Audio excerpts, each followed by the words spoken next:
then nakikita nyo ang dami mga bulaklak. Ayun yung mga columbarium pa nila na under construction. And then ayun meron silang mga tawag dyan, Osileo, no? And then ayan, tingnan natin, makikita nyo, ang pansin ko lang dito, well maintain yung ano nila, yung damo compared to other memorial park like yung Manila Memorial Park tsaka Providence sa Dasma. Carabao grass lang yung grass nila. Dito Bermuda talaga. Ayan, makikita nyo, tingnan natin, ayan o, Bermuda grass talaga, tsaka well maintained, nilinis. And then meron sila dun mga columbarium. Ayan. So hindi siya ganong kalaki as compared dun sa Manila Memorial Park sa Dasma tsaka Providence, pero very decent tsaka maayos siya talaga dito. Actually pwede ka dyan humiga eh, sobrang maayos yung grass. So ito parang multi-purpose hall nila dito. So tara, tingnan pa natin.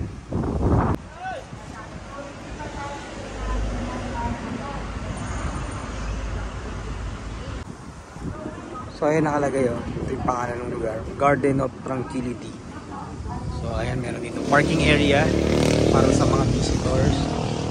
And ayan, makikita nyo, no, meron sila ditong ang apartment style, no, pero siguro yun na yung columbarium nila.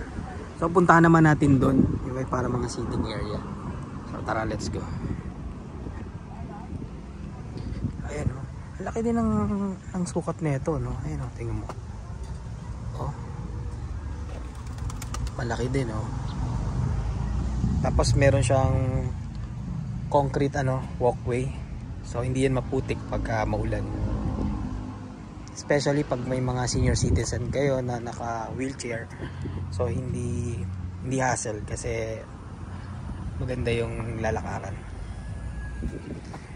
Ayan, yan yung kabuuan. So ito, yan yung pangalan ng daan yan. Parang yan yung bagong daan eh. Going ito papunta sa yung kaliwa, papunta yan sa new city hall ng Imus. And then doon naman papunta ng Lancaster area. And then yung mga nakikita nyo parang mga puno na yun, yung matataas. Doon naman yung Samson Rita na Memorial Park. And then ayun, nakikita nyo ba yung parang tower na yun, yung may parang pausukan. Yun naman yung nila, crematory. Ayan. So ito naman makita natin. Ito pala to eh. Ayun oh. Ano pala to? Ito din yung columbari. Ayun oh, makikita mo meron siyang 1 2 3 4 5 6. Tapos meron parang ka dito. Lawn may grass na part. And then meron kang sitting area for 6. Ayun oh. Tapos meron ka ditong area para dito yung lagyan ng pictures. And then yung kandila. So first time ko makita ng ganitong klase ng columbarium, no. Sa malayo mukha lang siya parang waiting shed, waiting area. Pero ayun pala siya, oh. So very limited lang yung ganyan nila hanggang doon, no? Very limited lang. Very limited lang. Pero very decent, no. Especially pag nandito kayo sa part ng Cavite. Marami talagang tao dito. So parang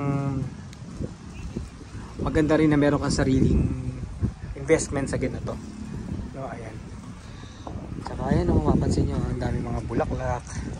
Tsaka allowed yung ganito nila, oh, yung may parang standee na ganyan. Kasi sa ibang memorial parks like yung sa Manila Memorial Park, tsaka sa Providence sa Dasma, hindi allowed yung mga ganon, yung mga ganito na iniiwan.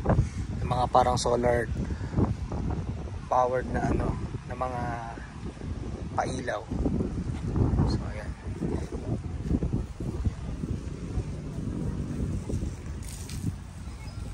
Ayun, no, pwede sila maglagay ng pictures. Tapos meron ding ilaw pagkagabi. Ayan.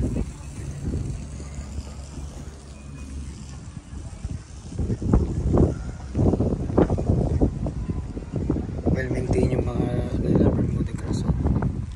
Pero dito sa Bawat Columbarium parang tawag dito, parang area na yan.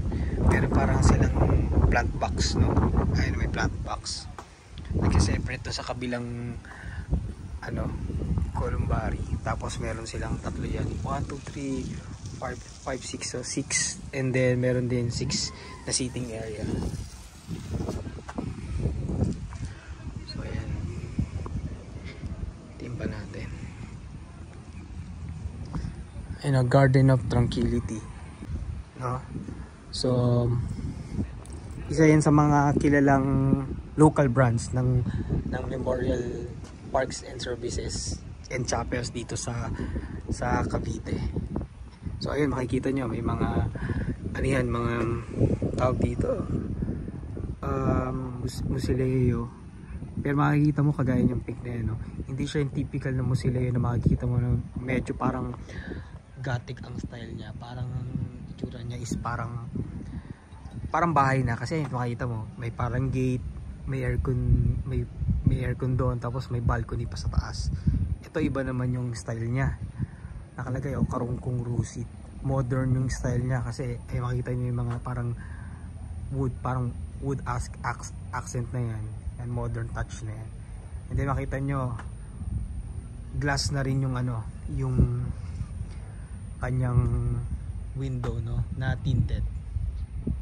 So ayan, hindi naman siya ganun kalaki, pero para sa akin marirate ko tong columbarium or cemetery na to na I think 5 star, no? Kung ayaw nyo medyo congested, na medyo maraming tao, ito maganda tong place na ito, no? Especially tong part na to, no? Kasi hindi yan common sa mga ibang sementeryo. May parang ang style niya is parang diretso lang, waiting shed, may mga plant box, tapos ito Carabao grass, well vintage. Pwede rin pala maglagay ng ano dito, ng ano, so sa bentong area na to, yung kabuuan niyan, pwede ka maglagay ng dalawang nasa lupa, tapos merong merong mga box doon na unit na 6 units, tapos dito dalawa, so 8 units lahat. So ayan, tapos ayun, may picture, tapos may nakalagay yung pangalan. May mga outlet din doon, no? Kita nyo may outlet. So maganda dito, siguro ang mga kadalasan na nililibing dito tsaka kumukuha dito, mga tubong Cavite rin.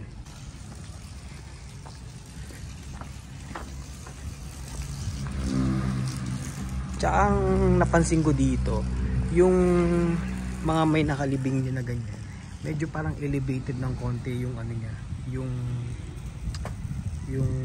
tawag dito, yung lupa, no? Compare dito sa mga, I think vacant pa yan. Ayun, pansin ko lang ngayon, no?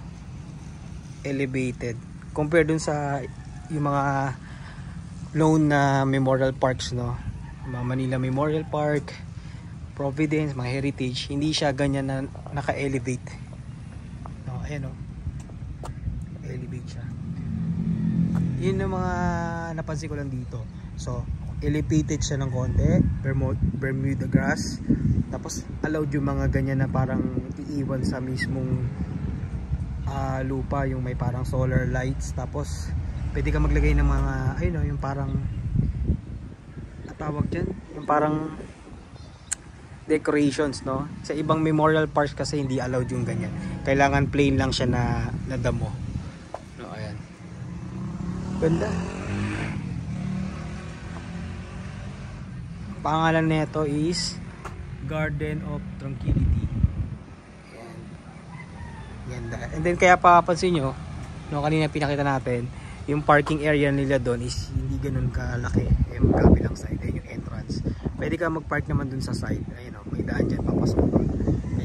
Pwede ka mag-park sa side. Ayan. Wow. Tsaka hangin, no? Siyempre Cavite to, hindi pa masyadong polluted, kaya fresh pa ang dito ang hangin. So tara, punta tayo dun sa sa parang office nila.